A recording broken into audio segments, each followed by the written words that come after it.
It seems some Democrats are taking oversight to a whole new level, literally. After barging into an ICE facility in Newark, they're now claiming congressional privilege as their get-out-of-jail-free card. But is this oversight or overstep? Here with more is Oversight Project President Mike Howell. And people can go read the story at theblaze.com if they want more. But let's dive into this. How did these Democrat lawmakers, what did they do that sparked all of this controversy? Yeah, to put it simply, they bum rushed an ICE facility. They were at a protest there, then they didn't listen to directions from law enforcement, ended up getting combative with them. In some instances, there's videotape of them actually assaulting some of the ICE officers there. And DHS has said there's more body camera footage coming out with more crimes on it. So it was a protest that got out of control. They broke the law, it appears. And now, as their last ditch offense, they're saying they're above the law. What are the potential legal consequences of their actions? So twofold. U.S. Attorney in the District of New Jersey is Alina Habba, and she's already indicated they're looking into this. So federal crimes there that would relate to trespassing, assault on a federal officer, things of that nature. So serious federal crimes, very close equivalent to what people in January 6th were charged with if it's applied equally. A second thing that we spoke about is internal to the House discipline. I think this is an excellent case for expulsion. Recall in recent history, George Santos was expelled before he was even convicted of a crime. Here, I think there's enough evidence that a conviction, if charged, is more likely than not. So I would proceed with the expulsion route. Short of that, and frankly, we got to adjust our expectations because expulsion takes 2/3. They should be removed from their committee assignments. These people clearly can't be trusted with sensitive information that relates to the Department of Homeland Security. So I would like to see them removed. And that's what we recommended to Chairman Mark Green today. Well, Mike, I want to move on because we have a story that is, you've already talked about two different aspects of this story. The Oversight Project broke the Biden autopen story, and we've been talking to you about Ed Martin. So here's an update from Ed Martin on the latest from the DOJ. We've never seen pardons of the scope, and it looks at least like something that you could be corrupt. When Bill Clinton pardoned Mark Rich, and turns out that Mark Rich had paid a boatload of money to one of Clinton's friends, lawyers, that's not corrupt. It's not criminal because the plenary power of the pardon. But in the case of Joe Biden and his pardons, they were so specific, back 14 years, covering everything you've ever done. And when I say specific, they were broad, but they had time stuff on them. It was and that least leads to questions because the plenary power is true, but the question is what was going on here? And I did get responses from some of them, and those things are ongoing. Mike, this is your story. What happens next here? Well, I think Ed Martin, now the Department of Justice, has indicated that department will throw its weight behind it. That's where this always needed to go. To test the pardons, you need to charge the people for the crimes in which they're guilty of. And Ed Martin has clearly expanded kind of the scope. It's not just that they were signed by the autopen mechanism and perhaps without Joe Biden's one, awareness, or two, his capacity to even, give his consent to it, if it is even legal to use an autopen device, which is not.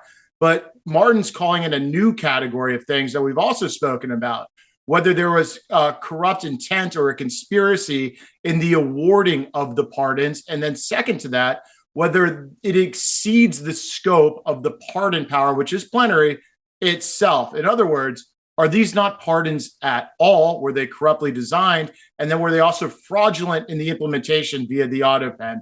There's a lot wrong with these pardons, and I'm glad the DOJ is on it. Yeah, this is a great example of the new world in which we live. I mean, the fact that Ed Martin is there going after this kind of stuff aggressively within the DOJ, I think warms the heart of many in our audience who are looking for something, anything, right? I mean, one of the most common refrains, we should be honest, that you see in the audience is, when is anyone going to face justice? When is anyone going to go to jail? When is anyone going to face the consequences of their crimes? I'm confident that he's going to plow forward on this, but what are the next steps? So the very next step would be to charge one of these people. You could start with an FBI investigation. One thing that's helpful here is a lot of evidence that relates to their crimes is already out there. There's not much that is needed in terms of an investigation. Take, Adam Schiff, for example, on the January 6th. It's likely a violation of civil rights type criminal charge. Same thing goes for Fauci and others. And so depending on the jurisdiction, which will largely be in Washington, D.C., it looks like Judge Janine, the new D.C. U.S. attorney, would be the one most likely to bring the charges. And then in the course of that prosecution, of course, these defendants will come up and say, no, I have a perfectly good pardon. And that is the means by which the pardons will be tested. And in doing so, we might finally understand who was actually running the White House. Because to say their pardon was good, they're going to have to provide evidence of, who signed off on it, who was involved. And we finally can begin to answer the question everyone wants to know: who was running the White House the last 4 years? Yeah, well, we were all had Martin Mania here on this show. When you came on, we were ready for it, except it was the GOP's own that stood in the way, right? It's Senator Thom Tillis. He was out there. He was putting up a fight. So how long is MAGA going to put up with Tillis and others like him? Yeah, hopefully not long at all. I don't think MAGA is putting up with them. If you read the comments on any of his tweets since he's tried to go on basically a pro-MAGA apology tour, he's absolutely getting ripped apart. And I have on good authority that he was absolutely apoplectic over the appointment of Judge Janine and, chose to celebrate her anyways to try to make the pain go away. But it's not. Ultimately, what this comes down to is whether the political apparatus at the top is going to forgive Thom Tillis for basically trying to get Democrat votes since he doesn't have a primary opponent, and basically sanction him doing the unthinkable to President Trump in the first time, denying a president of his own party a U.S. attorney nomination in Washington, D.C. And so that's the real test. Will he get a primary challenge, and will he get the support of the White House and others? Obviously, I don't think he deserves it. And I think if you sanction this, it hurts the entire implementation of the agenda moving forward. When I look at Tillis and some of these other senators, John Cornyn comes to mind and others, there really has to be, in order for there to be accountability in Washington, these people have to be moved aside and they have to be primaried. I'm also wondering about oversight in their case, because you're talking about, in many cases, they're well heeled, right? They have lots of money and they have lots of long established donors. And I'm curious, at Blaze News about that in many cases, because I don't feel like there's been a lot of scrutiny in conservative media about how some of these players operate. That's absolutely right. The power of the incumbents, which are harder to knock off politically, isn't just because voters are more familiar with them. It's because they're able to use their official positions to basically protect themselves. And I think that is a fundamental hack that's underway of our constitutional republic. It shouldn't be so hard to unseat an incumbent, even when they've done so much that the people are upset about, because it comes down to money. And they use their official positions to, make permanent their money advantage. And that's wrong. And you saw Mitch McConnell today. He's out there talking about we must obey Reagan's golden rule, never talk ill about another Republican. And I think that's one of the worst orthodoxies that's out there, that we can't criticize these incumbents who should only be there temporarily. I think we need to up the pressure on the incumbents. And the fact that Mitch McConnell is going back to the Reagan era to say it's somehow some unprincipled act to, say what's really happening out loud. We need to do away with that orthodoxy.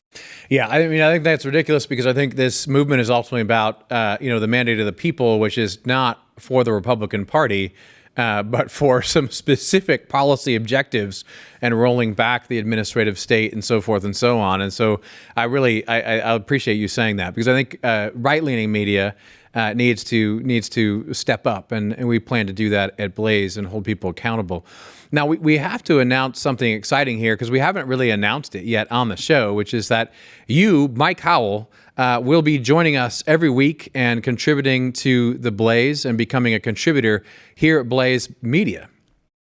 Hey, well, I'm thrilled. Thank you for the invitation. I'm honored to do so. I've long admired all of y'all's work, and there's no place I'd rather be. So we're going to have a lot of fun.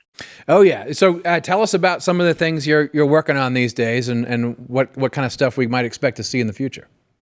Absolutely. So we're filling the void, the absence of real litigation to discover unique information and get it out to the people, coupled with our investigative team.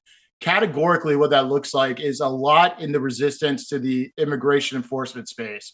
I think what the subversion and obstruction that's happening there is something that should be treated like a crime scene. And so we intend to treat it like that and investigate it and get the facts out there to push this administration and others along to actually prosecute this stuff and put an end to it. On political corruption generally, we're going to be all over it. In fact, I wasn't anticipating this, but I think we'll be very active in North Carolina after Senator Tillis kind of, raised his hand and said he was going to be the first one to publicly thwart the president in such a dramatic way. We're also going to be suing all these blue state governors who are auditioning for president. Big news coming on Janet Mills. Sorry, Janet, you're first up. And then Wes Moore's, I think he's the one they're running. I think the country deserves to know what a horrid record he has. There's a reason why George Clooney loves him so much, and they're trying to position him.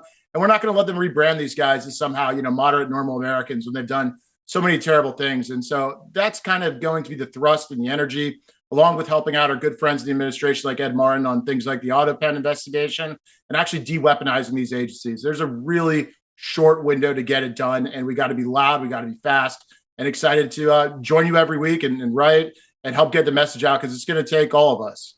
I absolutely love all of that you're saying. I could sit here for the next hour and deep dive on all those things with you, but that's the beauty of this. We're actually going to get to do that with you once a week. Mike Howell, thanks so much for your time. Thank you all.